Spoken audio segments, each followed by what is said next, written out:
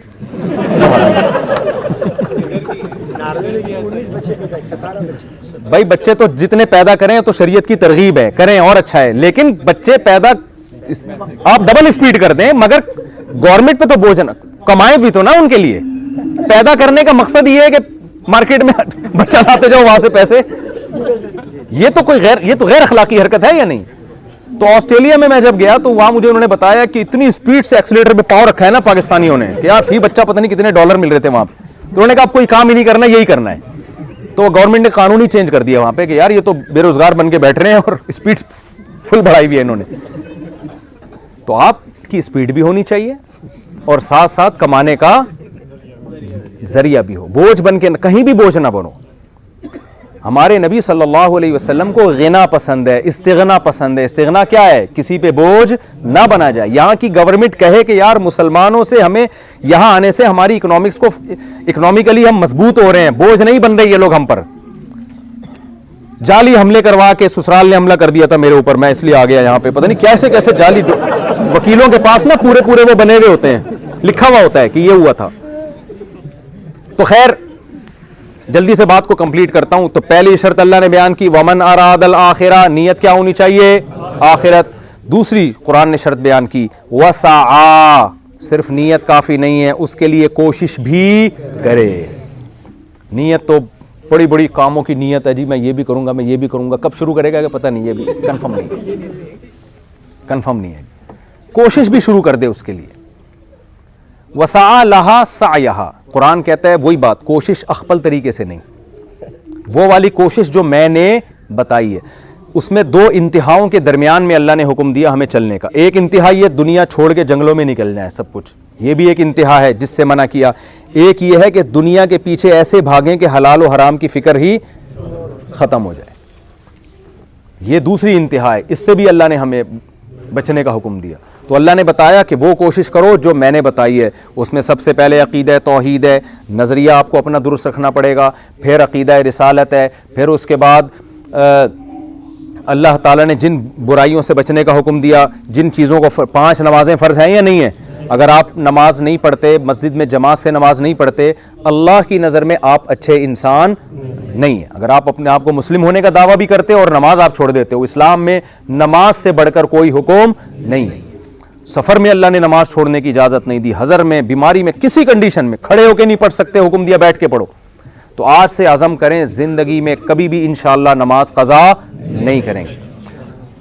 اور رمضان کے روزے, اب یہاں روزے بہت لمبے ہوتے ہیں لوگ بتا رہے ہیں ہمیں, اور بعض لوگ عصر میں ہی افطاری شروع کر دیتے ہیں.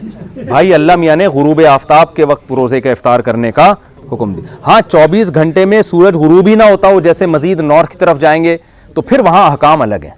وہاں آپ مفتیان کرام سے پوچھ لیے گا اگر کبھی وہاں جانا ہو رمضان میں, تو وہ بتا دیں گے آپ کو بھائی اتنا کیونکہ سورج غروب ہی نہیں ہو رہا نا, وہ 2-2.5 مہینے تک گھومتا ہی رہے گا آپ کے سر پہ. تو یہ تو 2-2.5 مہینے روزہ ہوگا آپ کا. تو 24 گھنٹے کے اندر اندر وہ روزہ, سحری, افطاری سب کی چھوڑ. لیکن جب آپ ہیں پراپر طریقے سے, سورج غروب بھی ہو رہا ہے, طلوع بھی ہو رہا ہے, تو بھائی تھوڑا اللہ کے لیے 1 مہینہ روزہ. آپ کہتے ہیں کہ نہیں ہم سے نہیں رکھا جاتا, ہم سے نہیں رکھا جاتا, اس کا مطلب آپ پیڑے کھانے کے لیے آئے ہیں. صحیح ہے نا, آپ کس کام کے لیے آئے. اور دیکھو یہ اللہ کی رحمت ہے, اگر اللہ نے گرمیوں میں آپ کا روزہ لمبا بہت کر دیا تو سردیوں میں سکیڑ بھی تو دیا ہے نا بہت. ایک طرف سے جب ٹینشن دی ہے تو دوسری طرف سے اللہ نے آپ کو آسانی بھی دی ہوئی ہے. ایک صاحب مجھے کہنے لگے ٹھکا ٹھک اتنی نمازیں یہاں پڑھتے ہیں, ہم سے نہیں پڑھی جاتی. ادھر ظہر ایک دم ٹھک کر کے اثر آ گئی, پھر ٹھک کر کے مغرب آ گئی. بھائی یہ تو بہت مشکل ہے. میں نے کہا پھر مغرب کے بعد ٹھک کر کے فجر نہیں آتی, پھر فجر بیٹھ جاؤ, جب امام مہدی آئیں گے تو پھر فجر آئے گی. اتنا لمبا ٹائم ہے, 3 بجے سورج غروب ہو رہا ہے اور صبح 9 بجے طلوع ہو رہا ہے سورج, تو آپ کے پاس تو ٹائم ہی ٹائم ہے. تو اللہ تعالیٰ ایک طرف سے اگر مشکل ہوتی ہے دوسری طرف سے کیا کر دیتے ہیں, آسانی کر دیتے ہیں. تو نہ نماز چھوڑنے کی اجازت اور نہ آپ کو رمضان کا روزہ چھوڑنے. سمجھتے ہیں یہ پابندی سے رکھنا ہے. رمضان کے روزے مسلمانوں کی رونق ہے. اب تو میڈیکل سائنس یہ کہہ رہی ہے کہ روزہ رکھنے سے انسان کی صحت اچھی رہتی ہے. ہمت کرو, سست نہ بنا کریں. جب آپ روزہ رکھیں گے نا رمضان میں, بلکہ نفلی روزے بھی رکھ لیا کریں, کیا جا رہا ہے. کچھ اضافی غریبی بھی تو ہوتی ہے نا, یہاں غریبی کا سسٹم نہیں ہے میرا خیال ہے. جیسے کراچی پنجاب میں کھانے کے بعد غریبی بھی ملتی ہے نا, یہاں ہوٹلوں میں ملتی ہے غریبی. نہیں ملتی. بس اسی وجہ سے تو نہیں رکھ رہے نفلی روزے آپ لوگ. صحیح ہے نا. آپ کہتے ہیں کہ جب اللہ کرے یہاں غریبی نہیں ملتی تو ہم اللہ کو غریبی کیوں دیں. تو غریبی کا سسٹم ہونا چاہیے یہاں پہ. تو یہ لفظ آیا غریبی سے. ہوتا یہ تھا کہ غریب آدمی کے پاس, بیچارے کے پاس تھوڑے سے پیسے تھے, اس نے کھانا کھا لیا, پیٹ بھرا نہیں, تھوڑی سی روٹی بچ گئی, تو غریبی میں اس کو اس کی تھوڑی سی نہاری اور ڈال کے دے دی. وہ ایسا ایک تو غریبی سے غریبی بن گئی وہ, اور اب وہ تمام پورے ملک میں رائج ہو گئی ہے وہ. اب مالدار آدمی بھی غریبی پہلے کھا رہا ہوتا ہے, پلیٹ بعد میں منگوا رہا ہوتا ہے. تو وَمَنْ أَرَادَ الْآخِرَةَ وَسَعَى لَهَا سَعْيَهَا, اللہ کہتے ہیں اس کے لیے کوشش بھی کرے. یہ تیسری شرط ہو گئی, کوشش بھی وہ جو اللہ رسول. تو آپ نے یہ تو اللہ نے فرائض ہمیں بتا دیے, یہ ہم نے کرنے, اور کچھ کام اللہ نے حکم دیا نہیں کرنے. دیکھو اسلام کا حکم ہے, مجھے بتاؤ رشتہ داری توڑنا یا رشتہ داری جوڑنا؟ جو لوگ انڈیپینڈنٹ ہیں, وہ انڈیویجولی زندگی گزارتے ہیں, کہہ رہے ہیں یار میں اخپل طریقے سے بس میں میری زندگی میری لائف, کوئی اس میں دخل اندازی نہیں کر سکتا, یہ اسلام کا نہیں ہے. یہ کوئی لبرل آدمی جو مذہب کو نہ مانے اس پہ سوٹ کرتی ہیں یہ باتیں. آپ کو یہ کرنے کی اجازت بالکل بھی نہیں. اللہ میاں نے بتایا کہ دیکھو تمہارے بہت سارے رشتے ہیں, یصلون ما امر اللہ بہ ان یوصل, جیسے نماز فرض ہے ایسے ان رشتوں کو جوڑنا بھی بولو فرض, ان سے بنا کے رکھنی آپ. وہ رشتے کیا ہیں؟ اللہ میاں نے سب سے پہلے رشتہ بیان کیا باپ اور ماں کا. ماں کا حق باپ سے 3 گنا زیادہ رکھ دیا اللہ تعالیٰ نے, ٹھیک ہے نا. وہ کیسے حق اللہ نے بیان کیا کہ قرآن میں حدیث میں آتا ہے وَصَاحِبْهُمَا فِي الدُّنْيَا مَعْرُوفًا وَاخْفِضْ لَهُمَا جَنَاحَ الذُّلِّ مِنَ الرَّحْمَةِ, ذلت سے اپنے بازوؤں کو اپنے والدین کے سامنے جھکا کے رکھنا ہے, ان کے سامنے اونچی آواز سے بات بولو نہیں کرنا. بڑھاپے میں ان کو گھر میں رکھ کے ان کے قدموں میں جنت تلاش کرنی ہے, ان کو گھر سے نہیں نکالنا. حدیث میں آتا ہے اس شخص پر اللہ کی لعنت جس کو بوڑھے والدین ملے اور اس نے بڑھاپے میں ملے اور اس نے بڑھاپے میں ان کی خدمت کر کے جنت اپنے اوپر واجب نہیں کر لی. اتنا بہترین آپشن جنت کمانے کا آیا تھا اور اس نالائق نے وہ آپشن ضائع کر دیا. تو صرف عید بقرعید پہ آپ کو ماں باپ سے ملنے کا حکم نہیں ہے, آپ نے سال کے 12 مہینے 24 گھنٹے اپنے ماں باپ کی کیئر بولو کرنی ہے. اور اللہ نے کہا کہ جب بھی اضافی خرچ ہوگا نا تمہارا, اضافی ایک تو واجب خرچ ہے, جب بھی اضافی ہے تو اس کی ابتدا بھی والدین سے ہونی چاہیے. تو اگر اللہ نے کسی کو پیسہ دیا ہے تو اس میں سے اپنے والدین کے لیے الگ سے کچھ حصہ ہر مہینے نکال کے بولو نا رکھا کریں, بجائے اس کے کہ ابا کی وراثت پہ نظریں رکھیں, ابا کو پیسے الٹا دیا کریں. کسی حدیث میں نہیں ہے تیرے باپ کا مال تیرا ہے, یہ صحیح حدیث ہے تیرا مال اور تو بھی تیرے باپ کا ہے, یہ حدیث ہے. آج الٹا ہو رہا ہے ابا پتہ نہیں کب مریں گے اور میں ان سے مجھے معاذ اللہ پیسے ملیں گے, یہ غلط ہے. آپ بولو بھائی یہ تو موت کے بعد اللہ نے ایک نظام بنایا ہے, دنیا میں کیا ہے بھائی, یہ جو کچھ ہے ابا کس کا ہے, یہ آپ کا ہے. تو باپ اور ماں کا بہت بڑا حق ہے اسلام میں. عیسیٰ علیہ الصلوۃ والسلام جب پیدا ہوئے اللہ نے ماں کی گود میں ان کو قوت گویائی دی نا, تو ماں کی گود میں حضرت عیسیٰ نے کیا کہا, وَبَرًّا بِوَالِدَتِي, اللہ نے مجھے پیغمبر بنایا, مجھے کتاب والا بنایا, اور اللہ نے مجھے اپنی ماں کے ساتھ اچھا سلوک کرنے والا بنایا. ماں کی گود میں حضرت عیسیٰ کی زبان سے یہ الفاظ نکلوائے جا رہے ہیں. تو کیسے حضرت یحییٰ علیہ السلام جب پیدا ہوئے تو قرآن نے ان کے بارے میں کیا فرمایا, وہ کیا ہے, وَبَرًّا بِوَالِدَيْهِ, ہم نے یحییٰ علیہ السلام کو اپنے والدین کے ساتھ اچھا سلوک کرنے والا بنایا. تو پیغمبروں نے جتنی تاکید سے باپ اور ماں کا حق بیان کیا ہے اتنی تاکید سے کسی اور کا حق بیان نہیں کیا. آج کلائنٹ کی ویلیو, دوست کی ویلیو زیادہ ہے, اپنے گرل فرینڈ کی اور دیگر رشتوں کی ویلیو زیادہ ہے, ابا اماں اور کی ویلیو کیا ہو گئی ہے, کم ہو گئی. میں اکثر ایئر ہوسٹس کی مثال دیتا ہوں. ایئر ہوسٹس کو جب آپ جہاز میں بلائیں, کبھی اس کے چہرے پہ غصہ نہیں ہوتا, 20 دفعہ پانی مانگے 20 دفعہ آپ کو پانی لا کے پلائے گی, کچھ پوچھنا ہو سوری کر کے چلی جائے گی یا اچھا سا جواب دے دے گی, اس پہ غصہ اس کو بالکل بھی نہیں آتا. جیسے ہی بٹن دبائیں گے نا فوراً آ جائے گی. ہوتا ہے کہ نہیں ہوتا؟ تو یہ ایٹیٹیوڈ آپ کے اپنے ابا کے ساتھ اور اماں کے ساتھ ہونے چاہیے. دیکھو ایئر ہوسٹس نماز پڑھ رہی ہو, اسلام نے اس کو حکم دیا کہ کوئی گھنٹی بجائے نماز توڑ کے جواب دو, دیا. لیکن باپ اور ماں میں سے کسی نے آپ کو پکارا تو حکم کیا ہے, نفلی نماز ہے, نفلی نماز کو کیا حکم ہے, توڑ کے ان کی پکار کا جواب. تو یار آپ کو تو ایئر ہوسٹس سے زیادہ ایکٹیو ہونا چاہیے نا ابا اما کے سامنے. لیکن یہی ایئر ہوسٹس جب گھر میں جائے گی اس پہ پاؤں رکھ کے کھڑے ہو جائیں گے, اما بھی بٹن پہ پاؤں رکھ کے کھڑی ہو جائیں گی, سوائے وہ ایئر ہوسٹس جو میرا بیان سن رہی ہیں ان کے علاوہ کوئی بھی ابا اما کی پکار کا جواب نہیں. اور اگر ایک دفعہ جواب دے دیا, دوسری دفعہ تو تیسری دفعہ میں دھتکار کے جواب دیں گے کہ کیوں تنگ کر کے رکھا ہوا ہے آپ نے. ایسے موقع پہ مجھے ایک واقعہ بڑا زبردست یاد آتا ہے کہ ایک بوڑھا باپ جو ہے نا, بڑھاپے میں انسان کا دماغ صحیح کام نہیں کرتا, تو بوڑھا باپ اپنے بیٹے سے کہتا ہے کہ دیوار پر نا کوا آ کے بیٹھا. تو چھوٹے بچے سے, اپنے بیٹے سے, جوان بیٹے سے, بیٹا یہ کیا ہے؟ بیٹے نے بولا کہ ابا کوا ہے. اب بوڑھا آدمی دماغ کام نہیں کر رہا, تھوڑی دیر پھر بھول گیا بیچارہ کہ ابا یہ کیا ہے, بیٹا یہ کیا ہے. پھر اس نے بولا ابا کوا ہے. تیسری دفعہ میں بیٹے کو غصہ آ گیا, جیسے کہ آج کل کی ینگ جنریشن کو غصہ آ جاتا ہے. بولا ابا کیا فضول میں آپ سوال کی رٹ لگا کے رکھی, بول تو دیا, کیا سنتے نہیں ہو کیا؟ تو باپ کو نے ایک پرانا واقعہ یاد آیا. اور ماں باپ اللہ نے ایسے ہی بنائے ہیں. باپ نے کہا کہ بیٹا مجھے یاد ہے 10 دفعہ تو نے بچپن میں مجھ سے پوچھا تھا کہ یہ کیا ہے, اور میں 10 دفعہ میں نے تجھے ہنس کے جواب دیا تھا, ایک دفعہ بھی میری پیشانی پہ لکیریں نہیں آئی تھی. کتنا بچے سوال پوچھتے ہیں کہ نہیں پوچھتے, کیسی خدمت کرتے ہیں ماں باپ. یہی بیٹا جب جوان ہو جاتا ہے تو پھر اس کو بوڑھے ماں باپ کی باتیں الٹی بھی لگتی ہیں, ان کا روک ٹوک بھی بری لگتی ہے. تو بھائی آپ دنیا میں تو اس پہ کوئی قانون نہیں ہے, آپ باپ کو رکھو نہ رکھو, کوئی کہیں بھی نہیں پوچھتا. لیکن جس نے پیدا کیا ہے نا, وہ قیامت کے دن آپ سے پوچھے گا کہ میں نے تجھے ان کے سامنے اف کرنے کی اجازت نہیں دی تھی, تو ان کے سامنے چیخ کر بولا کیوں؟ اگر آپ نے چیخ لیا تو توبہ استغفار کرو, اللہ سے معافی مانگو. مایوس ہونے کی اجازت نہیں ہے. اللہ نے یہ بھی کہا کہ ان تکونوا صالحین, اگر غلطی ہو جاتی ہے تو توبہ کا دروازہ کھلا ہوا ہے. یہ نہیں کہ مایوس ہو جائے انسان. لیکن آپ کو میرے بھائی اللہ کی نظر میں یہ چھوٹا جرم نہیں ہے, یہ بولو نا بڑا جرم ہے. تو اللہ نے یہ بھی حکم دیا, رشتہ داری کیا کرنی ہے, ماں باپ کے بعد بھائی بہنوں کا حق ہے. سمجھتے ہو؟ بھائیوں کی بھائی سے بات نہیں ہو رہی, اچھا بھائی بہنوں میں رابطہ بھی کرنا ہے, سلام دعا بھی رکھنی ہے, اور اگر آپ کے بھائی بہنوں میں کوئی غریب ہے تو اس کے ساتھ مالی تعاون بھی کرنا ہے. اب آپ کہیں گے یار میں اتنی مشکل سے یہاں پیسے کما رہا ہوں, میں خود رکھوں. حدیث میں آتا ہے, نبی صلی اللہ علیہ وسلم نے فرمایا صدقہ کرنے سے مال کبھی بھی کم نہیں ہوتا, کبھی بھی کم نہیں ہوتا. تو یہ اللہ کے حکم ہے. لا تقربوا الزنا, اللہ نے فرمایا زنا کے قریب مت پھٹکو, آپ نکاح کرو, بر وقت شادی کرو. بھائی ما طاب لکم من النساء, اللہ کہتے ہیں جو تمہیں پسند آئے اس سے نکاح کر لو. ایک مولوی صاحب مجھے کہنے لگے محبت کی شادیاں ناکام ہوتی ہیں. میں نے کہا پھر نفرت کی کامیاب ہوتی ہوں گی. کیا خیال ہے بھائی؟ نفرت ہو رہی ہے, بری لگ رہی ہے, شادی کر لی, ایسا تھوڑی ہوتا ہے.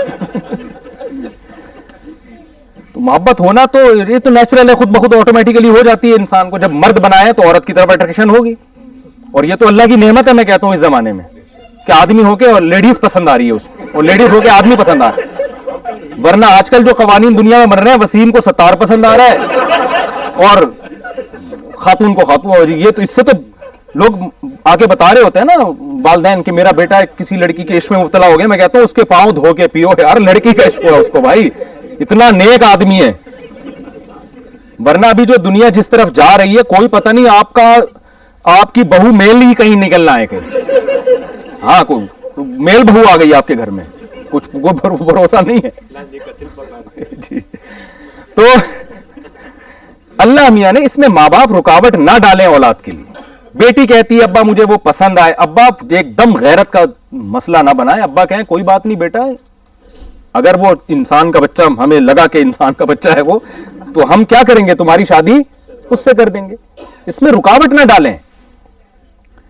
تو یہ بین الاقوامی قوانین کے بھی خلاف ہے, یہ ملکی قوانین کے بھی خلاف ہے, اور اللہ رسول کے قانون کے بھی کیا ہے, خلاف ہے نا. تو ان کی حوصلہ افزائی کریں اس میں. لن تر للمتحابین مثل النکاح, نبی نے فرمایا دو محبت کرنے والوں میں نکاح سے بہتر کوئی چیز نہیں ہے. تو اللہ نے گرل فرینڈ بوائے فرینڈ کے نظام کو پسند نہیں کیا, نکاح کے نظام کو. تو نکاح تو پیغمبروں کی سنت ہے. تو 3 باتیں ہو گئی کہ نہیں ہو گئی؟ چوتھی بات وَهُوَ مُؤْمِنٌ, آپ کا عقیدہ صحیح ہونا چاہیے.